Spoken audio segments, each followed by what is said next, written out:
There were a ton of movies in 2024, and while I didn't see all of them, I certainly watched too many, honestly. But hey, here we are. I watched over 100 movies in order to have a lot of material to determine what I believe to be the single best movie of 2024. This isn't a tier list, by the way, because that would take way too long, and to keep the video shorter, none of the short films I saw will be on this list. Also, some films premiered at film festivals or in other countries other than my own before this year, so if my country didn't have access to that film until this year, I'll also talk about that. Alright, in order from worst to best movie of the year, here's 117 movies of 2024. Watching this movie alone was one of the worst decisions of my life, and you can tell that they wanted to actually do something with this movie, but every piece of that made me want to bash my skull in.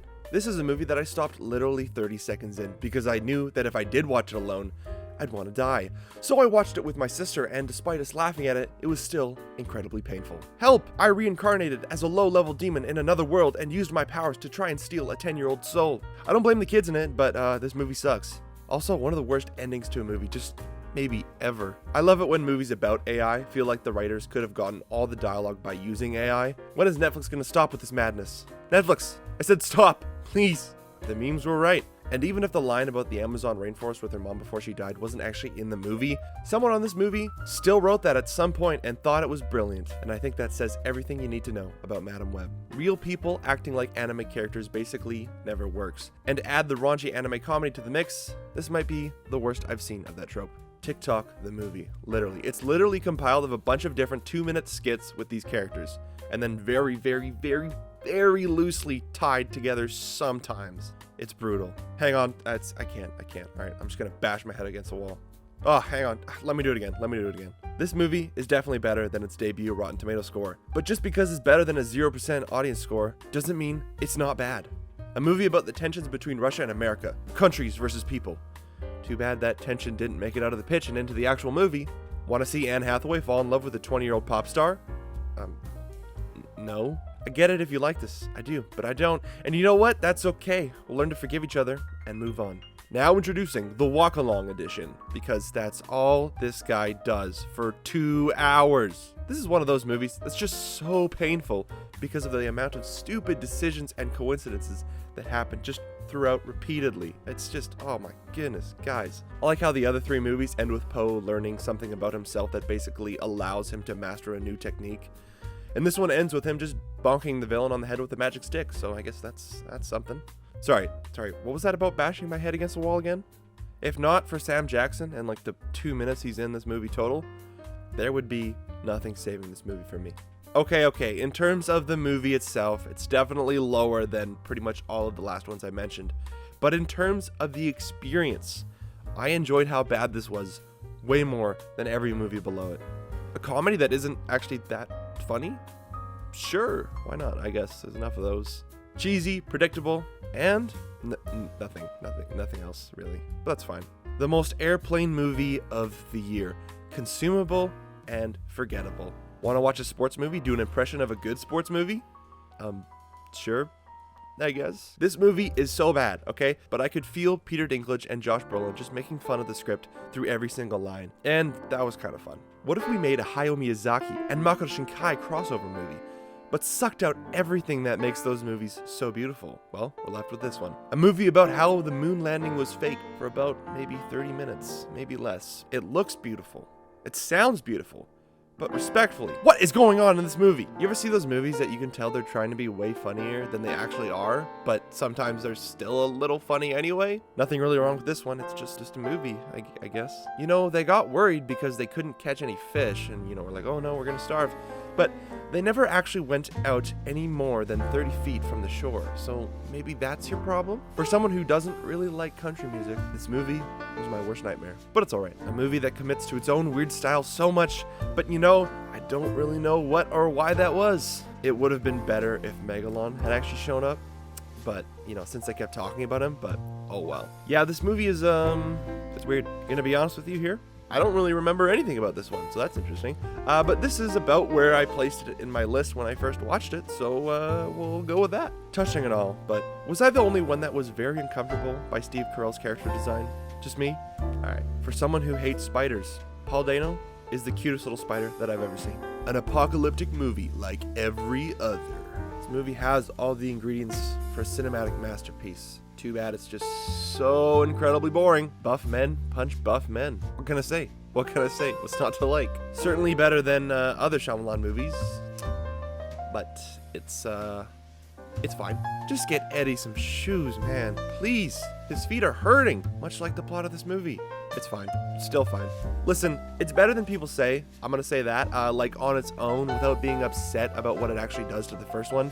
It's not a bad movie, but like it is still a sequel, and it is extremely unnecessary and doesn't do anything to really deserve to exist. So I guess that's something. Kind of the same thing with Joker. I mean, it's above Joker, so I liked it more, but it's still very unnecessary. A lot of good scenes, not gonna lie. But it does feel a little like we're using autism for the dad to be redeemed because he didn't beat his child. So I don't know how I feel about it.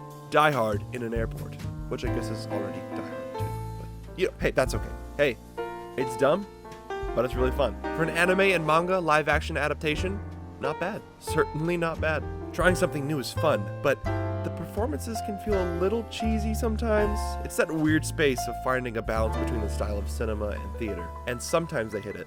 I've never seen so much clay nudity before, so that's something, I guess.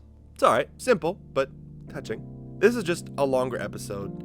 He doesn't really feel like special at all, but big giant and big robot fight big kaiju, so, you know, I cheer, okay? Yay. It's fun that a crowdfunded kaiju movie like this can exist, and it was a pretty decent movie. That being said, some of the dialogue audio was just brutal. It's unusable audio, but they used it anyway. Some people loved it, some people hated it, but at the end of the day, more's bad, and this movie isn't. It feels like it wants to go deeper, but kind of just stays on the surface for a lot of it, but not always, so it's alright. As someone who hasn't watched IQ, it was alright. Good bit of fun, but that was really it, and you know what? I'm okay with that. Not nearly as good as Fury Road, but still miles better than the originals. Sorry for the fans, but man, I think those movies suck.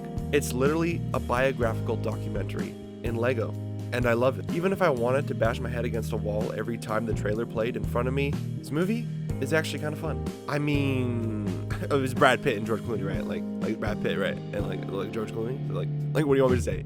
You know? Yeah. I was so not excited for this. I thought the trailers looked kind of bad, but you know, it's actually very solid. Maybe a bit too long, but you know, good music. You ever wish characters would just stop spewing philosophical dialogue and just live in the moment? Yeah, I felt that quite a bit in this movie, but when they were just living in those moments, it's pretty good. Extremely unnecessary, yes, but I felt that it did a better job as a sequel than some other unnecessary sequels from this year. But man, those CGI monkeys were just brutal. Perhaps a stronger build-up than payoff, but Hugh Grant sings Radiohead and does a Jar Jar Binks impression, so it's great. Twists that actually twist? Yes please. So much better than pretty much every other Transformers movie to date. I wasn't head over heels for it, but I mean, it's definitely a positive light for the franchise. I actually got to personally talk with the director of this for a bit, so that was fun. And lots of the people I knew were hyping this up for its importance around my circle, so maybe I'm a little biased, but I thought it was great. It feels like a standard zombie movie story in the first act, and then wow, yeah, it definitely takes a turn in the second and third act, and it's awesome. Shout out to the skater friend for telling Chris not to yell at his mom. Coincidentally, shout out removed for what he did next, but hey, you know, don't sweat the details. Spoiler alert, this movie really doesn't end, and I think that's brilliant. A great cast movie, where the entertainment comes from watching a long lineup of characters played by great actors, every single one of them. Level-based action revenge thriller, with a side of extreme passion that clearly went into making this project. Sign me up. One of those movies only made so people can cry, and you know what? I did. Predictable? Definitely, but there's something about watching guys in suits mixed with pressure washer level blood squirts that is just, it's just cool. So sue me. Not quite as good as the first one in my opinion, but if I can't defend my man Lance, nothing in this world matters anymore. All I'm saying is my cat would be the first to die. Goodness me, she is loud, so this just doesn't feel realistic to me, but that's fine. But yeah, good movie. Fun and charmingly gothic. I love it. Another movie that is just so painful because of how many stupid decisions are being made. If there weren't people in my theater, I would have been screaming at the screen. But this time it's not in a bad way because this is actually a pretty good movie. And James McAvoy is fantastic, of course. The trailers were right. I loved Thelma. This movie is hilarious. What can I say? I love Anya, Lloyd, and Yor. They're just so fun to watch. And as a bonus, the animation does go God mode during Yor's fight at the end. It's amazing. Want to watch an extremely fun cast of characters try to survive a violent and creepy vampire attack in a locked old manor? Yes, Olivia Colman is an icon. Watching her unleash the most old English-British slew of cussing and insults in front of a packed theater of 60-plus-year-olds gasping at the audacity of these jokes was the joy of my life. When this man reloads his biceps to fight, they keep using a pump shotgun sound effect, and it is the most glorious thing I've witnessed in the cinema. Can I not just feel like a kid? Ignore the dumb humans and clap at big monsters going at it? Is that so wrong? Also, Dan Stevens is great. What is it about snow and film? Like actual real snowfalls mixing with beautiful cinematography that's just so encapsulating. This movie is beautiful. Not going to lie here. From the trailers, it seemed a little too, shall we say, too horny for my liking. And you know what? Sometimes it is, but not nearly as much as I thought, so that's a positive. The music and cinematography is also just incredible in this movie. I love it when movies take place in only one location, and a car ride is a great way to maintain variety and freshness on that one set. Maybe I found the cab driver a little creepy at times, but you know what? It's little things. The final minutes of this film contain some of the most beautiful musical work in a movie I've ever experienced. It's breathtaking. I find myself in an awkward place because sometimes I can't tell whether a comedian is succeeding or failing in a movie because I don't think I've ever found stand-up in a movie the least bit funny. But despite that, this movie can be rough in terms of story, content, but it's very well made. Another movie with a trailer that made me want to give up entirely,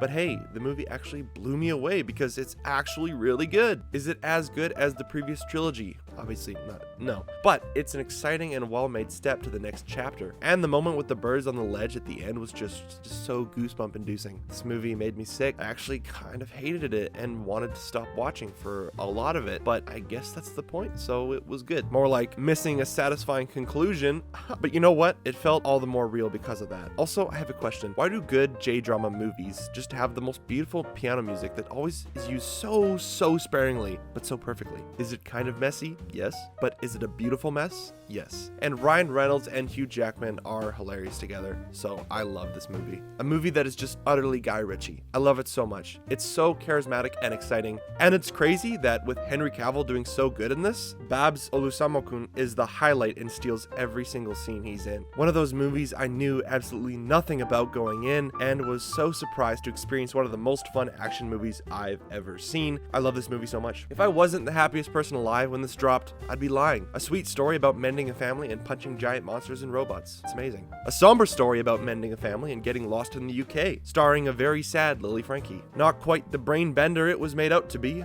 I'll be honest, it's pretty easy to follow, but you know what? It's still a great movie. A fantastic score and a beautiful use of zooming that isn't very common anymore. Is it as good as the trilogy? No. What did you expect? But if I didn't find this movie just beautiful to look at and listen to, I'd be lying. If you've got an hour and are ready to see an incredibly beautiful and heart-wrenching anime, this is it. Watch it. Want to cry? Want to do it again? Want to do it again? Want to do it? Okay, please just stop. What can I say? I love a good slow burn. Not as good as his last film, Drive My Car, but still amongst the best movies I've seen from this year, so there you go. Also, snow, just so beautiful. Again, vast snow landscapes on film is just really all you need to reel me in. I'm just so captivated by it. The story is really good too. Just a relaxing movie about mental health in the workplace. I fell in love with the characters and them just trying to live their lives. It's just beautiful. An amazing display of mixing practical and computer effects. It's incredibly exciting. And also, those last 15 minutes just, man, they hit you. All right, we've done it. We've entered the top 10 movies of 2024. A movie where not a lot happens, to be honest. It's just pretty much just three people trying to come to terms with the reality of being alive, backed with incredible winter cinematography and an ethereal score. It's just beautiful. Oh man, this movie made me so anxious. It's stressful and really hard to watch at times, but it's simply a fantastically crafted film. Clint Eastwood is one of the greatest legends in the entire film industry, so of course I was excited for this, and it delivered. It's an intense courtroom drama built on creating a moral dilemma to leave you with no answer, and that's brilliant. Well, mostly. There's, Clint Eastwood is 94, okay, so maybe he doesn't get how Google works exactly. Someone does search up woman's name plus husband, and a bunch of pictures immediately pop up, and it's a little like, is that how that works? I mean, maybe, but I don't know, but whatever. So one Google search was a little weird, okay? It's fine. It doesn't take away the fact that I continued to think about this movie long after it ended. This is visual and musical storytelling at its finest. Incredibly unique animation as well as just the experience. A true dialogueless movie, unless you count animal noises as dialogue, which, I mean, you could. Anyway, need I explain? It's just phenomenal. Perhaps the best cinematography and acting I've seen all year. Up there for the music too, and the story was just enthralling from start to finish. It was a good decision of mine to see this late at night with fewer people in theaters to witness my breakdown. It was a good thing I could watch this movie at home with only my sister to witness my uncontrollable sobbing for 90% of the runtime. Literally anxiety the movie. Sometimes you are just baffled by how enthralling a movie's chaos unraveling in front of you can be, and this is one of those times. Alright, here it is. According to me, at the end of this video anyway, out of 117, I guess, the best movie of 2024 is I Saw the TV Glow. This entire film caught me in a hypnotic trance. You know when people say it's not just a movie, it's an experience, and then you just cringe at that because of how stupid it sounds? Well, this isn't just a movie, it's an experience. However close to home this movie's themes hit for you, the psychological horror has the potential to really just drop your heart. Oh my goodness. Its ideas are what brings the fear factor, and why it kind of justifies its existence as a horror movie. Not its existence, sorry, I meant like its genre placing as a horror movie. It's a fantastic movie. Also should mention, beautiful score and probably the best soundtrack for a movie I've ever seen, so that's great. Or heard, I guess. And that's it, all 117 movies. Here's a quick list of them ranked in order, including some I didn't talk about in this video because I either watched it after I recorded it, or they are the shorts and specials that I said I wouldn't include at the beginning. If it's a slightly different order, I apologize, but other than that, yeah, there it is.